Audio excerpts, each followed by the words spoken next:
WOCA, Ocala, Gainesville, The Villages, 1370 AM, 96.3 FM, The Source.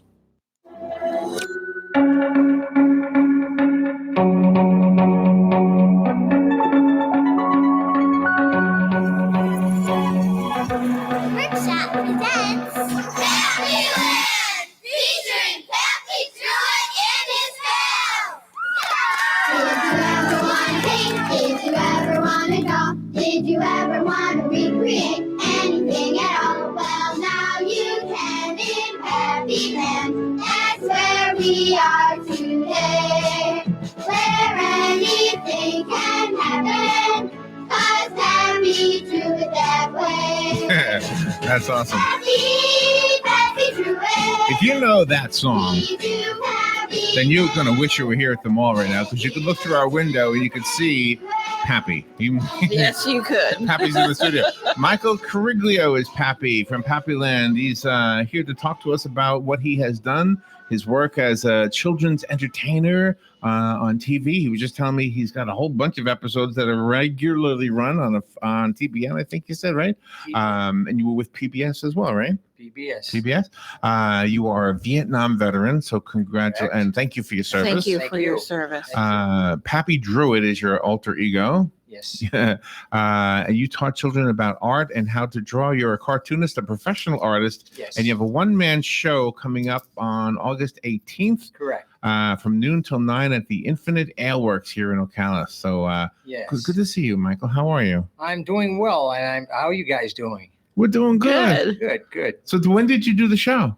No, you're talking about Pappy or Pappy. Okay. Yeah, the Pappy show. Pappy began in 1993. Uh-huh. I worked as an illustrator, and I rented space from a photographer, a well-known photographer in the area in Syracuse, New York. And he approached me and said, "Hey, here's an interesting fellow that might want to meet you." Uh-huh. And I said, "Oh, good, bring him in." So his name was John Napa, who turned out to be the co-producer of Pappyland.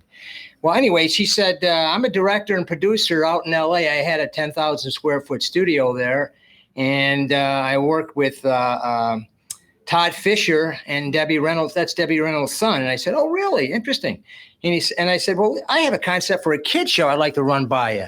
And so he saw the drawing, my initial conceptual drawing that I did, and he said, "That is an interesting idea." And I said, "Yeah, it's going to be an old codger that lives in a fairyland type scenic area called Pappyland, where kids can draw and color and just use their imagination." Right. That's really what the spiel that I was trying to push. Right. Anyway, but I had no idea. I'm not a writer, but I'm a decent artist, very good artist, I think. Anyway, so I told him about the show, and he said, "Well, I tell you, let's collaborate on it." So we did 16 episodes. He raised some funds, and we did 16 episodes in Rochester, New York. Okay. And he managed to secure $50,000. So we did 16 episodes for a very small budget. Yeah, really. That is kind of That small. is small. Yeah. Well, we got on, we managed to do those 16 that I mentioned, and he decided to become a pastor. Uh-huh. And so I said, "John, where you going?" He says, "Well, I feel God's calling me to be a pastor." I said, "Well, God. hey, I can't argue with that. So if that's Sure. what you want to do, man, Sure. do what you have to do." So he left, and a new executive producer came in, and that's his name was Eric Roberts.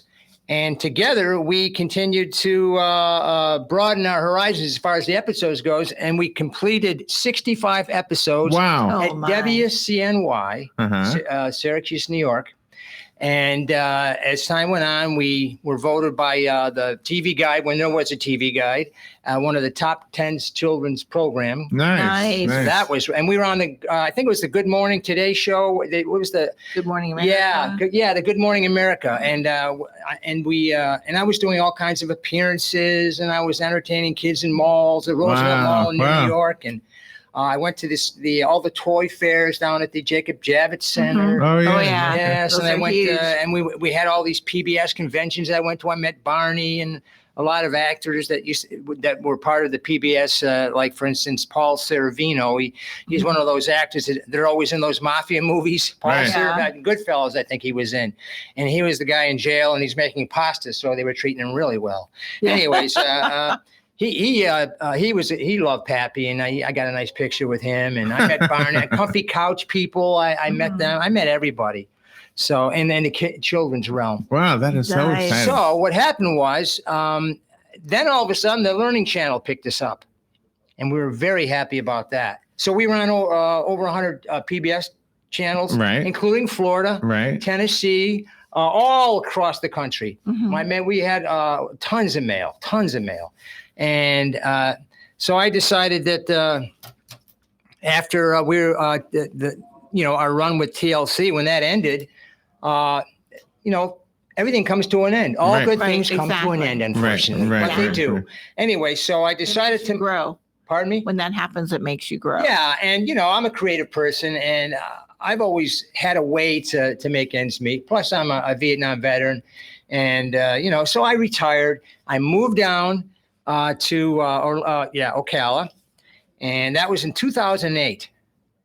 And I was kind of like just collecting my Social Security, just relaxing, and painting. I wanted to start painting because I knew that this was a horse town, and I love those thoroughbred horses. They're beautiful, beautiful horses.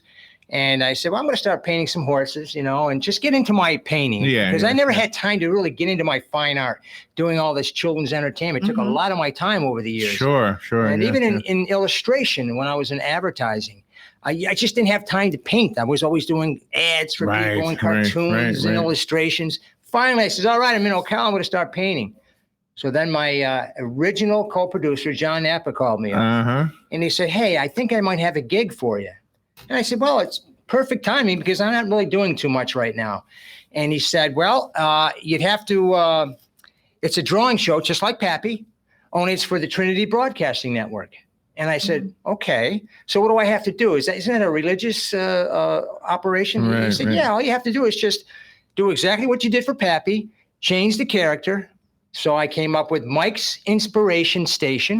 Nice. Okay. Great. And the intro goes like this. Hi, boys and girls. Welcome to Mike's Inspiration Station, the show that inspires your creativity. So that's how I would do the beginning. But anyways, he said, all you'd have to do is just mention a few scripture here and there, but basically do all your drawing in arts and crafts. And I said, okay, fine. He says, and you have to come up with a puppet, some kind of puppet to anchor. Oh, wow. Okay. So I said, well, how about like a talking Bible, that would hang on the wall. Okay. His eyebrows moved and the mouth Right. moved. And he said, yeah, that's perfect. I said, geez, but I'm trying to think of a name for this character. So he goes, Booker T. Bible. He's a really creative writer, John Knapp. He really is. Nice. And I said, oh, that's perfect. Booker T. So I would call him Booker T for short. Yeah, that's a good Oh, no, idea. BT. I used to call him BT, and that was really cool. Anyway, so I did the first 13 in my garage when I was living in Palm Cay. And I was in a small garage, but you see the beauty when you're looking at a visual is you don't know where it is. Right. The camera is just picking up this really nice set that I built. So, and I did 2 or 3 little segments. So every time I would change the scene, I'd be in another area. And they thought I was in some kind of large studio. But it really wasn't. I fooled them because if you do quality work, they don't know. They don't know what they're looking at That's except for what interesting. in the lens of the camera. Mhm. So anyways, I did 13 episodes in Palm Cay. And then I did another 13 episodes in Palm Cay. And then I moved to Oak Run. Oh, Okay. yeah. And I didn't tell anybody. So nobody. That's wonderful. And- That's excellent. Excuse me. In fact, I hope to do some more episodes with them. She wants to do a conference call next